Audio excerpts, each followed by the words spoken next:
Over on Jaguar Gator 8, a new college football video is out. In this video, we talk about the 1985 Tennessee Volunteers and how a bizarre controversy involving them, Florida, and two local newspapers altered the standings of the SEC in an absolutely bizarre way. Click the card in the upper right corner to watch. And now, on with our feature presentation. In 2016, one of the best quarterbacks in all of football was this man right here, Drew Brees. He was the franchise guy, and minus one trick play on a wide receiver pass, threw every single pass for New Orleans this season. It's not hard to see why the Saints had him throw every pass and didn't put anyone else in there, so long as he could stay healthy, because he was really good when he was on the field, and he always gave the Saints a chance at winning. He led the league in passing yards, he led the league in completions, he was third in passing touchdowns, and was fifth in passer rating. I don't think I'm giving a hot take or rocking anyone's world when I say that in 2016, Drew Brees was a very good quarterback. The backup quarterback on that Saints team that didn't throw a single pass all season, that was Luke McCown. Now I want you to imagine, in that insanely stupid hypothetical, that McCown publicly complained to the press about the fact that he wasn't getting put into the game. I want you to imagine McCown being upset and wondering why Brees took every snap in every game, even when Brees was playing well. Brees throws 3 touchdowns, the Saints are up by 4 heading into the fourth quarter, and McCown is wondering why the heck he's not out there, and why the coaching staff has it out for him. Seems really stupid, right? Well, during the 1973 offseason, that's exactly what happened with this man right here. This is New Orleans Saints quarterback Edd Hargett, and during this offseason period, he requested and was granted a trade out of New Orleans because he was upset about his lack of playing time. But the logic that Hargett used for why he was upset was, shall we say, really dumb, to the point where it defies all logic. And I don't exactly know what was going on in the former Texas A&M quarterback's head. And this is the story behind what has to be, of all the trade requests made by players to play for the organization, the dumbest trade request in the over half-century-long history of the New Orleans Saints franchise. Before I talk about Hargett's comments and the absolutely bizarre logic that he used to arrive at the decision that he did to get out of New Orleans, we need some context to understand just who Edd Hargett is, how well he was playing, and how the Saints were looking at quarterback. Our story begins in 1969, when the Saints drafted Hargett in the 16th round of the NFL Draft after a successful career at Texas A&M, where he finished inside the top 2 in the Southwest Conference in passing touchdowns 3 times, and finished inside the top 10 of the NCAA in passing touchdowns twice, including each of his final 2 seasons. He guided Texas A&M to a Southwest Conference win in 1967 and a Cotton Bowl win that same year, giving them their first bowl win since 1940. He led the Southwest Conference in passer rating in 1967, and by the time his career ended, he had the second most completions in the history of the Southwest Conference, only behind SMU quarterback Chuck Hickson. He also, at the time of his graduation, had the most career passing yards in Texas A&M history. In other words, Hargett was a very good college quarterback, and he was hoping that his success could translate into the NFL. And the good news was that he made it onto a roster, serving as the backup quarterback and eventually the starting quarterback for the New Orleans Saints. For a 16th round pick, that is incredible. For some perspective, in 1969, between the AFL and the NFL in the Common Draft, there were 26 players taken. Of those 26 players, 21 of them never even made it onto a roster, so just making it was a huge accomplishment. You can see that visual representation here. Oddly enough, I've talked about one of those 16th round picks from that draft before, because Miami Dolphins starting quarterback Lloyd Mumford, who was quite good, was one of the lucky 5. So if you want to learn more about him, click the card in the upper right corner. I can't take anything away from a 16th round pick that makes it onto a roster and starts some games. The bad news was that, well, he wasn't very good. Not at all. Because when Hargett was put in games, oh man did the team struggle at times. Hargett started 8 games for the Saints in his first 3 seasons. Across those 8 games, the Saints went 1-6-1. In 1970 and 1971, which were the 2 seasons that he started those games across, the numbers were not great by any means. His passer rating of 63.6 was below the league-wide average, and he was not even the slightest bit accurate, completing a mere 45.2% of his passes in that stretch. You kind of need to be accurate to be a good quarterback. For some perspective, in 1970, there were 29 quarterbacks in football, including Hargett, to throw at least 165 passes. Among those 29, Hargett had the second worst completion percentage at 44.6%. The only one that had a worse percentage was Pittsburgh Steelers rookie quarterback Terry Bradshaw, who sat well at the bottom at 38.1%.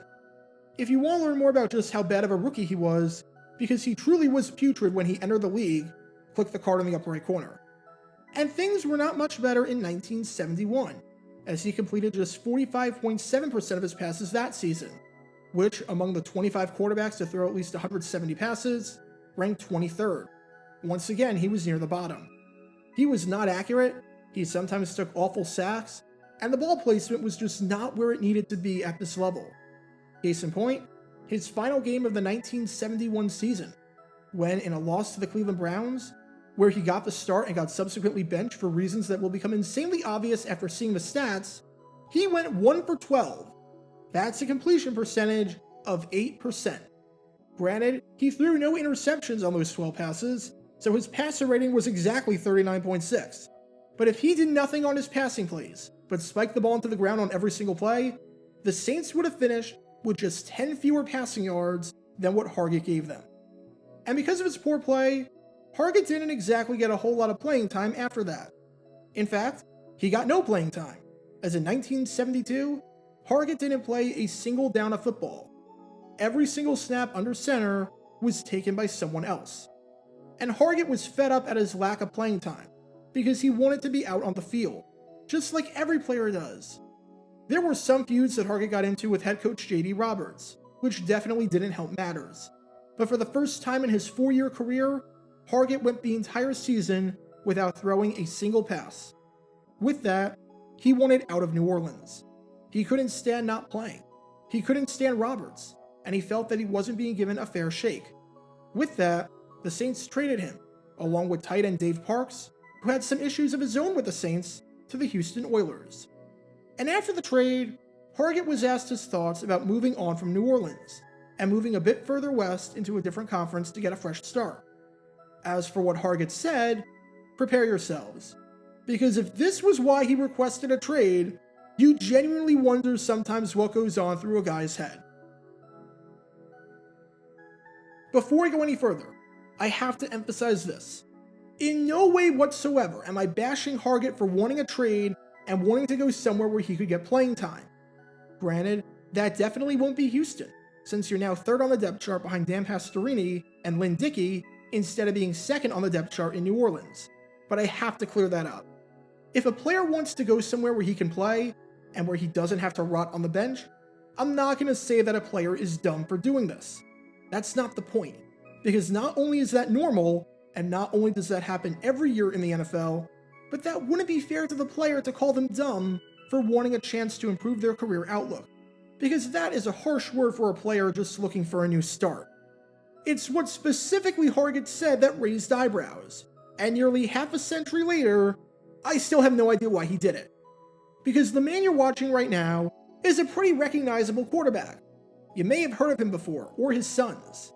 His name is Archie Manning, and he was really, really good. The Saints drafted him with the second pick in the first round of the 1971 NFL Draft, hoping that he could be their franchise quarterback. And after a bit of a rocky rookie season that was plagued with injuries, in 1972, he was definitely looking the part. Even though the Saints were awful, and I truly mean awful, as they were 2-11-1 and were tied with the Philadelphia Eagles for the worst record in the NFC, it was through no fault of Archie, as he was looking like one of the best quarterbacks in all of football. He led the NFL in completions by completing 230 passes, not only becoming the first quarterback in the young history of the Saints to lead the league in this category, but becoming the second youngest quarterback to do this, as the only one younger was a 22-year-old Parker Hall when he did it for the Cleveland Rams in 1939.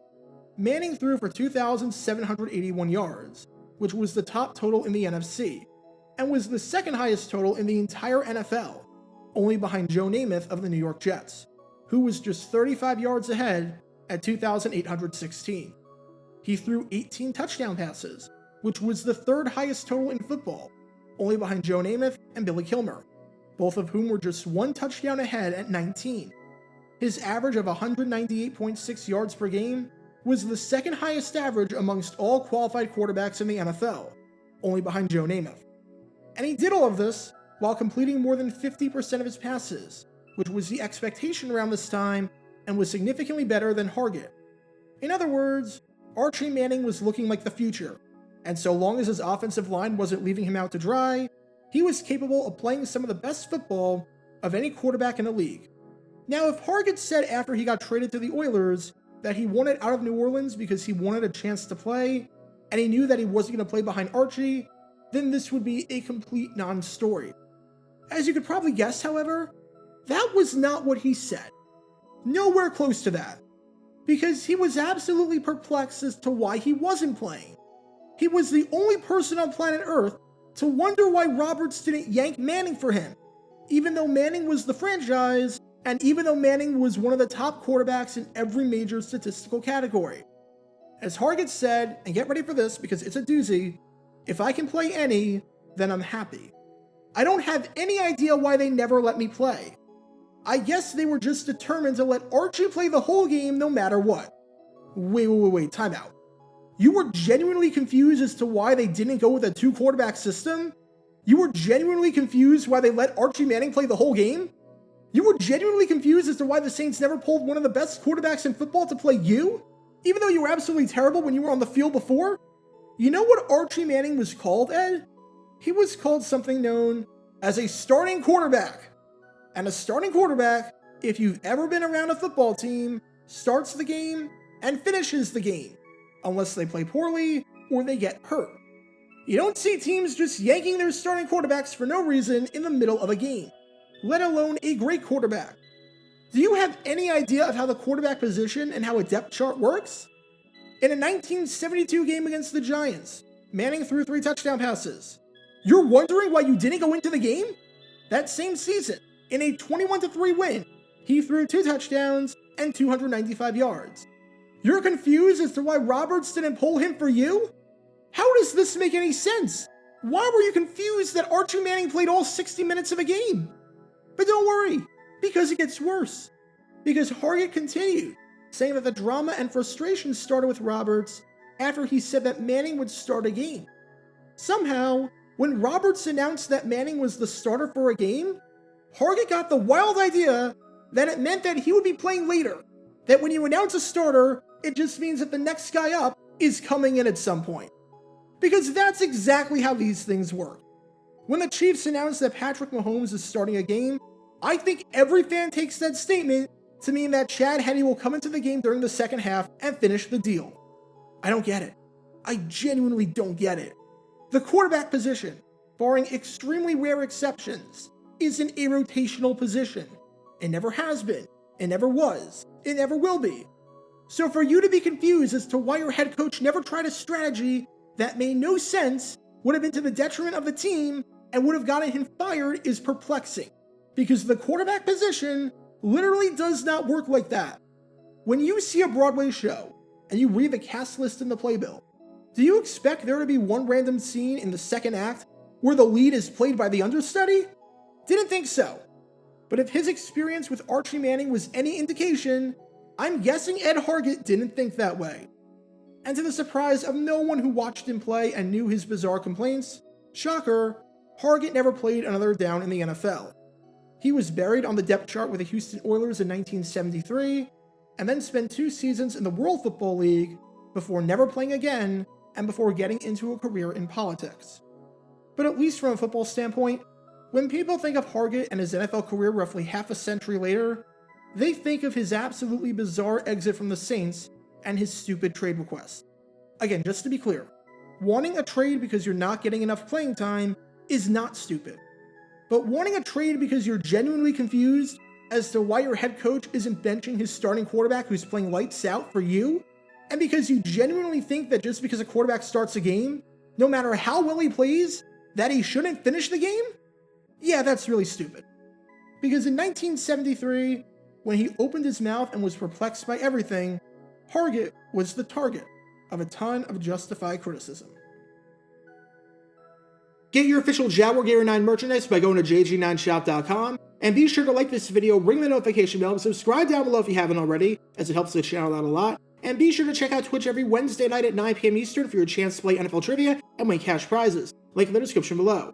If you want to see videos like this condensed down to 60 seconds, then follow me on TikTok at JaguarGator9. To see college football videos, subscribe to JaguarGator8. To see highlight videos of players throughout the history of the NFL, subscribe to JG9 Highlights. Also, special thanks to all of our Patreon supporters for helping out the channel. Your support is greatly appreciated. See how you can become a patron and request future video topics in the description below.